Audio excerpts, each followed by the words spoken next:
안녕하세요. 깔루와 조지입니다. 제가 오늘은요, 여러분께 책 한 권의 한 파트 부분을 소개를 해드리고요. 그것을 제가 어떻게 적용하고 활용하는지 그 방법들을 공유해 드릴까 합니다. 자, 제가 오늘 말씀드릴 바로 그 주제는요, 바로 유튜브 시청, TV 시청, 그 다음에 스마트폰 게임 등과 같은 미디어 소비 시간을 줄이는 방법에 대한 것입니다. 현재 아이와 미디어 소비 시간으로 인해서 전쟁을 치르고 계신 분이라면 아마 제가 오늘 해드리는 이 조언들이 도움이 되지 않을까 생각합니다. 자, 제가 오늘 추천하는 책은요, 바로 숙제의 힘입니다. 이 책은요, 제가 예비 초등 클래스 때 추천을 해드리는 10권의 책 중에 한 권입니다. 이 책을 보신 분들은 너무 도움이 많이 되었어요 라고 하시는 분들도 있는 반면에 책이 너무 어때요? 두껍죠? 두껍고 내용이 이렇게 그래프도 많고 뭐 예시 이런 게 되게 많아요. 그러다 보니까 술술 읽혀지지가 않습니다. 또는 우리나라 교육과 좀 거리가 있는 것 같습니다. 라고 생각하는 경우도 있었습니다. 근데 이 책에서 배울 점은 분명히 있어요. 분명히 있고 중요한 파트 몇 부분만 제가 모아서 종종 영상으로 이렇게 올려볼까 합니다. 저 같은 경우에도요. 내가 하루에 미디어에 쓰는 시간이 얼마나 될까를 분석을 해보면 하루에 1시간 정도는 저도 미디어를 소비하는 데 시간을 쓰고 있다는 걸 저도 알게 되었어요. 알게 되었고, 그리고 저희 아이들을 분석을 해봤죠. 저희 집은 봤을 때 평균 하루에 1시간 10분 정도가 되었더라고요. 보통 아침에 일어나면 저는 영상을 틀어줍니다. 한 30분 정도 틀어주고요. 그리고 저녁 시간에 30분에서 한 40분 정도의 또 영상을 보여주게 되는데 아이들이 아직 어리기 때문에 뭐 큰애가 10살이고 둘째가 5살이거든요. 그러다 보니까 웬만하면은 이 영상을 통해서 외국어를 학습할 수 있는 기회를 주려고 저는 그런 용도로 영상을 활용을 하고 있습니다. 이렇게 교육적인 목적으로 이렇게 제한을 둘 때에는 크게 문제가 되는 부분은 저는 없다는 생각이 들어요. 그런데 언제 문제가 되는 거죠? 이렇게 무분별한 방치죠. 예를 들어서 엄마가 뭐 집안일을 하고 있을 때 아이가 이렇게 뭐 스마트폰을 뭐 본다든지 아니면 뭐 유튜브 채널을 뭐 시청을 한다든지 또는 요즘 아이들은 또 스마트폰 게임도 많이 하더라고요. 또 게임을 하기도 하고요. 그러니까 어떻게 보면 엄마가 엄마의 일을 하는 동안에 어떤 육아 도우미의 역할을 미디어들이 하고 있는 경우가 생각보다 많은 경우를 봤어요. 저도 물론 정말 아프고 힘들고 기운 없을 때는 때로는 그 미디어가 육아 도우미 역할을 할 때도 있죠. 근데 그 역할을 매일 하게 해서는 안 된다는 거죠. 자, 보시면요. 아이들의 미디어 소비 시간을 줄이기 위해서는 반드시 부모님의 노력이 필요합니다. 저는 가끔 그런 생각이 들어요. 부모님들께서 내가 조금 노력을 덜 하고 아이들이 그렇게 조절을 할 수 있는 방법은 없을까를 자꾸 고민을 하시는데 결국은 교육은 뭐냐면요. 부모님이 참여를 해야 개선이 될 수 있다는 것을 꼭 알고 계셔야 된다는 생각이 듭니다. 이 책 내용도 마찬가지예요. 아이들에게 이제 미디어 시간을 줄이기 위해서는 그 시간을 대체할 수 있는 무언가가 필요하다는 것이거든요. 그게 바로 뭐죠?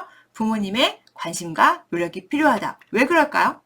애는 우리가 낳았잖아요. 그쵸? 그러니까 애를 잘 키워야 되잖아요. 그거는 우리의 역할이라는 거죠. 자, 그러면 TV 시청을 많이 하고 있다면 어떻게 해야 할까?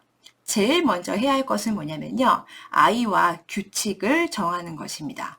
저희 아이는 규칙이 안 통해요. 때를 쓰고 말을 듣지 않아요 라고 하신다면 저는 부모님께서 조금 단호할 필요가 있다고 생각이 듭니다. 이게 뭐냐면요. 저희 아이가 좋아하고 저희 아이가 이렇게 TV를 갑자기 보는 걸 꺼버리면 막 울고 저는 그렇게 되면 너무 힘들어요 하는 어머니들이 계신단 말이에요. 근데 그런 상황을 사실 잘 이겨내야 되는 거고 TV나 이제 유튜브 같은 것들을 시청하기 전에 사전에 이미 아이와 약속이 되어 있어야 한다는 거죠. 그래서 평일과 주말로 나누어서요, 시청을 할 수 있는 그런 시간에 대한 규칙을 꼭 정하셨으면 좋겠습니다. 아침에 영상 시청을 하는 경우에는요, 예를 들어서 뭐 에피소드 하나만 본다라든지, 특히 유튜브 같은 경우는 어떻죠? 이 한 에피소드가 끝나면 다음 영상이 자동으로 재생되고 자동으로 재생이 돼요. 그래서 아이들이 계속 보고 또 보고, 다음 거, 또 보고 싶어, 다음 거. 이렇게 되는 경우가 많잖아요. 그럼 이런 친구들에게는요, 유튜브의 영상을 제한하고 어떤 걸 보여주면 좋을까요? DVD 같은 거를 보여주는 게 좋다는 얘기예요. 딱 에피소드 하나만 나올 수 있게. 그쵸? 또는 TV 시청을 할 때도 한 주제, 그 하나가 끝나면 이제 끝나는 거야. 그걸 꼭 알려주셔야 된다는 거죠. 시간의 개념이 없는 아이들도요, 그거는 알아요. 이 이야기가 하나가 끝났다. 그건 알거든요. 그래서 우리 이야기 하나만 보자, 이야기 두 개만 보자, 이런 식으로 어떤 규칙을 가지고 영상을 보여주셔야 한다는 거죠. 그리고 제가 보기에는요, 아이가 지금 미디어 노출에 굉장히 심각하다면 어떻게 해야 할까요? 전 그땐 사실은 극단적인 선택도 필요하다는 생각이 듭니다. 예를 들어서, 우리 집 TV가 고장났나 봐. TV가 나오질 않네? 이렇게 해보는 거죠. 이상하다. 왜 TV가 안 나오지? 근데 엄마가 분명히 낮에는 TV가 안 나온다고 했는데, 갑자기 이제 아이가 잘 때가 되고 저녁이 되니까, 예를 들어서 뭐 엄마가 TV를 보고 있어요. 그럼 어떻죠? 아이가 자다 깨서, 이게 무슨 소리지? 이렇게 나와요. 뭐야, 엄마, TV 나오잖아! 이렇게 돼버리면 안 되잖아요. 사실은 부모님께서 먼저 솔선수범을 보여야 할 부분이 바로 이런 미디어 소비가 아닐까 생각이 듭니다. 자, 그러면 이 규칙을 만들 때 어떻게 해야 할까요? 자, 아이들은요, 하고 있는 거를 하지 마! 이렇게 하면요, 내가 뭔가 큰 잘못을 했구나. 그리고 내가 벌을 받는다라는 느낌을 받는다고 합니다. 이 책에도 그런 내용들이 나와요. 못하게 하면 벌을 받는다고 생각한다는 거죠. 아이들에게 필요한 게 뭐죠? 이 미디어를 대체할 활동이 필요하다는 것입니다. 그러면 아이가 TV를 보지 않게 하려면 아이가 약간 무료할 때, 사실은 아이들도 낮에 막 이렇게 활동을 많이 하고 집에 오잖아요. 그럼 좀 이렇게 쉬고 싶어요. 쉬고 싶은데 가만히 있으면 어떻죠? 좀 심심해요. 그래서 엄마가 옆에서 책을 읽어주면 정말 좋지만 엄마가 책을 읽어주지 않은 상황들이 생각보다 많으니까. 그러면 누군가 나를 즐겁게 해줬으면 좋겠는데 그게 뭐가 있죠? TV, 유튜브, 뭐 스마트폰 게임, 뭐 이런 게 될 수 있다는 거죠. 굉장히 수동적인 형태의 활동이라고 볼 수가 있는데 이런 것들을 조금 다른 걸로 바꿔야 할 필요가 있다는 거죠. 그러니까 저는 보통 어떤 거를 활용하냐면요. 아이가 이제 스마트폰 게임 대신에 보드 게임 또는 빙고, 뭐 야구 게임, 뭐 이런 거 있잖아요. 이런 거를 하게 해요. 문제는 뭐냐면 저희 집 둘째가 어려요. 5살이다 보니까 한글을 모르거든요. 한글을 몰라도 언니가 이렇게 가르쳐주면서 게임을 할 수 있는 것들이 몇 가지가 있어요. 그래서 그런 아주 쉬운 보드게임이나 뭐 빙고 게임 정도, 빙고 게임 정도 할 수 있고요. 빙고 게임 할 때 이렇게 글자 모를 때에는 한글 쓰는 거 말고 그림을 그리면 되거든요. 딸기, 뭐 포도, 우리 그림 그릴 수 있잖아요. 그냥 뭐 세모, 네모 이렇게 해서 하기도 하고요. 그 다음에 미로찾기 같은 것들 많이 하게 저는 미로찾기 관련된 책도 많이 사줬고 스도쿠 이런 것들도 많이 사줘요. 그럼 스도쿠, 미로, 뭐 퍼즐 이런 거 다 스마트폰 어플로 있잖아요. 그 어플로 하면 더 쉽고 재밌는 거 아닌가라고 할 수도 있어요.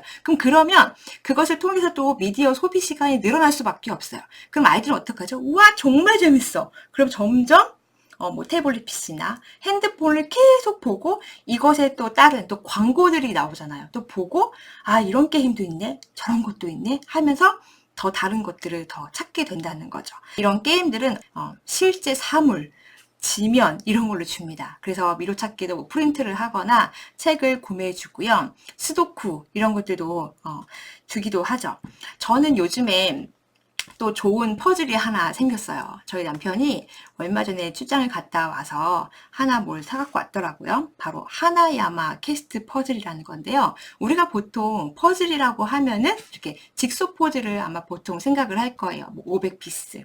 1000피스 이렇게 많잖아요. 집중도 할 수 있고 아이들이 또 재미있기도 하지만 일단 머리 쓰기 싫은 아이들이 있어요. 나 피곤해서 쉬고 싶고 막 이런 그림 조그만 거 찾는 거 너무 힘들어하는 아이들, 그런 아이들에게는요 이렇게 하나야마 캐스트 퍼즐 같은 게 굉장히 도움이 됩니다. 이 퍼즐을 조금 보여드릴까 합니다. 몇 가지가 있어요. 자, 여기 보시면 지금 이거는 퍼즐에 성공을 한 겁니다. 이 아래에 있는 이 구멍에 지금 어떤 뭐라고 하지, 막대기 같은 게 있죠? 딱 이렇게 들어가면 이렇게 걸리거든요. 안에서 걸리는데 다 깨면은 딱 나와요. 그래서 이렇게 넣어서 이렇게 이 길을 따라가다 보면은 이제 열쇠가 풀리는 그런 방향이 있다는 거를 알게 되겠죠. 걸렸어. 이제 그래서 막 게임을 시작하게 될 거예요. 그 다음에 다른 것들도 있는데요. 이게 난이도별로 있어요. 난이도별로 있어서 레벨 1부터 레벨 6까지 있거든요. 그래서 아이들이 할 수 있는 것들로 좀 이렇게 다양하게 선택을 할 수가 있어요. 지금 아까 제가 보여드린 이런 알 모양 이런 것들은 레벨 1 정도 될 것 같아요. 그리고 이게 이제 레벨 2가 되겠죠. 그러니까 이런 이렇게 손에서 조작을 할 수 있는 이런 게임, 이런 퍼즐이 좋은 이유는 뭐냐면요. 시간을 좀 무료하게 보내지 않는다는 거, 그리고 뭐를 구체적으로 만드는 게 아니라 내가 뭔가를 얘를 깨야 된다는, 이 퍼즐을 풀어야 된다는 그런 집념, 이런 게 좀 생길 수 있어요. 그래서 손으로 자꾸 뭔가 이렇게 만지작 하잖아요. 이렇게 하다 보니까 이게 시간이 가는 줄 모르더라고요. 그러니까 저도 이거 한번 풀어봐야겠는데 이런 도전 의식이 조금 생겨서 이렇게 집안일 끝내고 자기 전에 소파에 앉아가지고 이렇게 풀었어요. 근데 생각보다 이게 잘 안 풀려요. 이렇게 머리도 써야 되거든요. 이렇게 길을 막 찾아가고 하다 보면은 이제 깨면은 와 정말 잘했어 이렇게 뿌듯함을 느끼기도 하고, 그러니까 생각보다 미디어 시간을 이런 퍼즐로 대체를 하는 것도 좀 좋겠다는 생각이 들어요. 굉장히 다양한 게임들이 많습니다. 최고 난이도인 이 캐스트 퍼즐이 있어요. 정말 어려운 퍼즐인데 소리 들어보면 조금 다르거든요.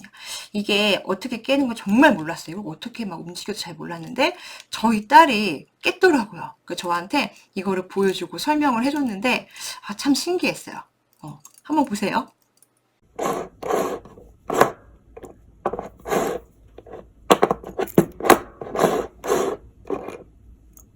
우와. 어떻게 알았어? 리본처럼 생겼다. 이거 안에 이거 알맹이가 있어. 이거 알맹이. 이게 돌리면은 봐봐. 돌리면은 얘가 돌리면 이렇게 없어지는 거야. 이게 얘랑 같이 연결돼 있어가지고 이게 잠겨 있는 건데 얘도 이게 없어지고 얘도 이게 없어지면은 이게 이렇게 풀리는 거야. 자, 어떠세요? 이렇게 같은 취미 활동 같은 것을 해보면 아이하고 소통할 수 있는 것들도 굉장히 많거든요. 특히 이렇게 제가 말씀드린 미로 찾기, 퍼즐 하기, 그 다음에 스토크 같은 것들은 사실은 우리 부모님보다 뇌가 말랑말랑한 우리 아이들이 훨씬 잘합니다. 그래서 하다 보면은 와, 아이들에게 막 물개 박수를 막 쳐주죠. 정말 잘했다. 어떻게 이렇게 할 수가 있어 하면서 아이들하고 이렇게 한번 소통도 하는 그런 시간을 또 보낼 수가 있다는 게 특징인 것 같아요. 그리고 또 하나는 뭐냐면요. 저녁 식사를 함께 하는 것입니다. 아이들 저녁 같은 걸 차려주다 보면은 이제 엄마는 바쁘잖아요. 할 일이 많고. 특히 아빠가 늦게 퇴근해서 2번 차려야 하는 경우에는 이제 엄마 사실 갈등이에요. 아이랑 밥을 먹을까? 아빠랑 밥을 먹을까? 아니면은 내가 좀 치우고 정리하면서 혼자 대충 먹을까? 이렇게 고민을 하시게 될 텐데요. 저는 아버님이 일찍 퇴근하는 경우라면 다 같이 저녁 식사를 함께 하고요. 그 다음에 아버님이 늦게 오신다면 그래도 어머님이 아이들과 함께 저녁을 같이 드시는 게 좋은 편이 아닐까라는 생각이 듭니다. 저녁 식사를 할 때에는요, 가급적이면 영상 시청을 제한하는 게 좋습니다. 그때는 엄마도 해야 할 일이 하나 있어요. 바로 뭐냐면요. 내 손에서 스마트폰을 가까이 두지 않는 겁니다. 그러니까 식사 시간 동안만큼은 내가 온전히 식사를 하면서 아이들과 소통하는 시간을 만드는 거예요. 어떤 집들은 그런 경우가 많아요. 밥을 먹으면서 TV를 보는 경우가 있죠. 근데 그렇게 하다 보면은 점점 소통의 시간은 자꾸 줄어들고 미디어 소비 시간은 늘기 때문에 이왕이면 저는 대화하는 걸 적극 권장드립니다. 그래서 가장 먼저 해야 될 거 뭐라고요? 엄마 손에서 휴대폰을 떠나보내세요. 그리고 같이 식탁에 앉아서 식사를 하세요. 그때 그러면 아이와 무슨 대화를 해야 되느냐? 이것도 너무너무 궁금해 하시더라고요. 아이와 할 말이 그렇게 없으신가요? 근데 저도 보면요, 아이들한테 주로 하는 말이 오늘 뭐 하고 놀았니? 그리고 오늘 공부는 뭐 해야 되니? 그 다음에 숙제 있니? 그 다음에 뭐 등등, 오늘 해야 할 일 등 이런 것들을 좀 얘기를 많이 하는 편입니다. 근데 이제 밥 먹을 때는 그런 얘기 하면 어떻죠? 밥맛이 뚝 떨어져, 애들이. 그쵸? 나도 그럴 것 같아요. 내가 밥을 먹고 있는데 우리 남편이 내일 당신 뭐 해야 되고 뭐 해야 되고 막 이렇게 브리핑을 하면 정말 싫을 것 같거든요. 밥 먹을 때는 어떤 얘기 해야 되죠? 즐거운 이야기를 해야 합니다. 그래서 오늘 하루 있었던 일 중에 가장 재미있었던 일 이야기를 한 명씩 돌아가면서 해보는 거예요. 저희 집은 제가 한번 시켜보니까 저희 둘째가 정말 잘하더라고요. 엄마 오늘 친구 누구가 무엇을 했고 무엇을 했어요? 이렇게 얘기를 해요. 그럼 그 물꼬가 딱 터지면 저희 딸이 이어서 우리 학교에서는 무슨 일이 있었고 무슨 일이 있었고 이렇게 얘기를 해요. 근데 보통 저희 첫째 같은 경우는 먹는 걸 되게 좋아하거든요. 먹는 거 좋아하는 친구에게는요. 먹는 거에 대한 이야기도 굉장히 재미있더라고요. 그러니까 예를 들어서 오늘 반찬 중에 마음에 드는 게 있느냐. 그리고 오늘 급식 나온 것 중에 맛있는 게 있었냐, 맛없는 게 있었냐, 그 음식에 대해서 뭐 얘기하는 것도 전 되게 좋다는 생각이 들거든요. 최근 이슈, 우리 가족들의 이슈에 대해 얘기하는 것들도 굉장히 좋아요. 요번 주에는 우리가 뭐가 있죠? 바로 어린이날. 우리 아이들이 엄청 좋아하는 어린이날이 있잖아요. 그러면 이제 어린이날 선물을 뭘 받고 싶느냐, 그런 등등의 이야기를 하면 정말 도움이 많이 되겠죠.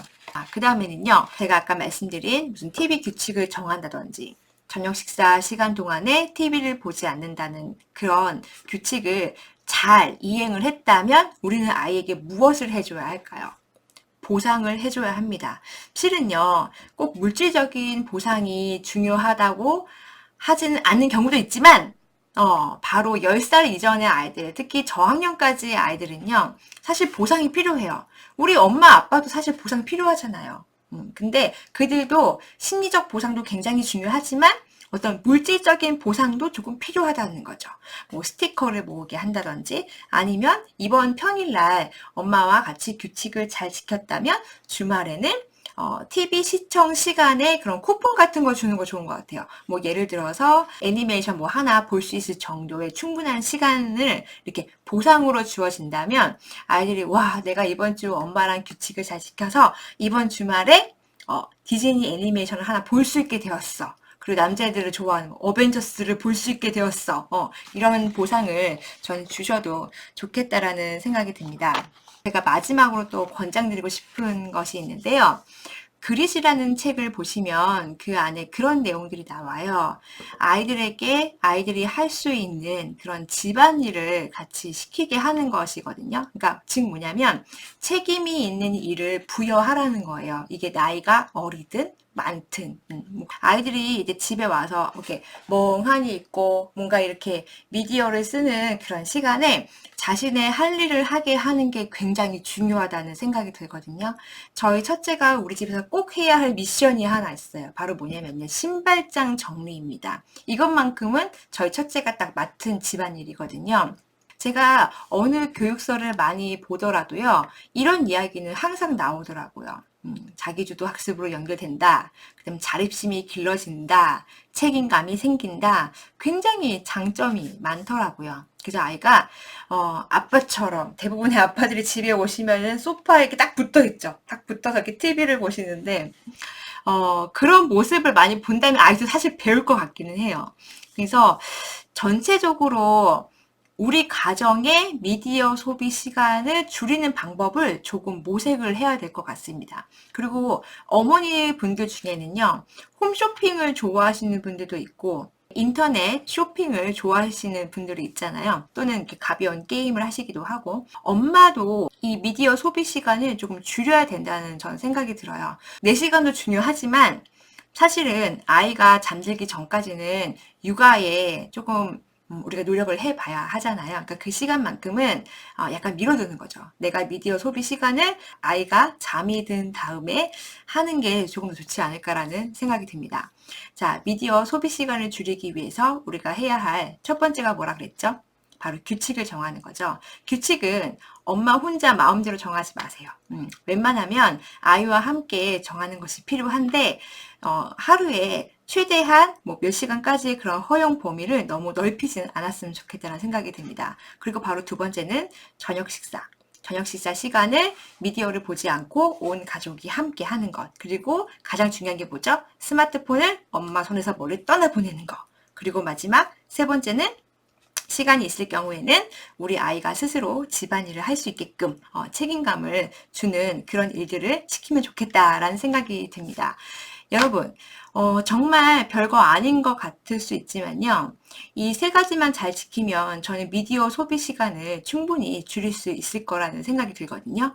여러분도 한번 시도해 보셨으면 좋겠다라는 생각이 듭니다. 자, 다음에는요. 제가 또 이 책에서 또 중요하다고 생각하는 부분을 또 다시 한번 소개를 해드려 보겠습니다. 감사합니다.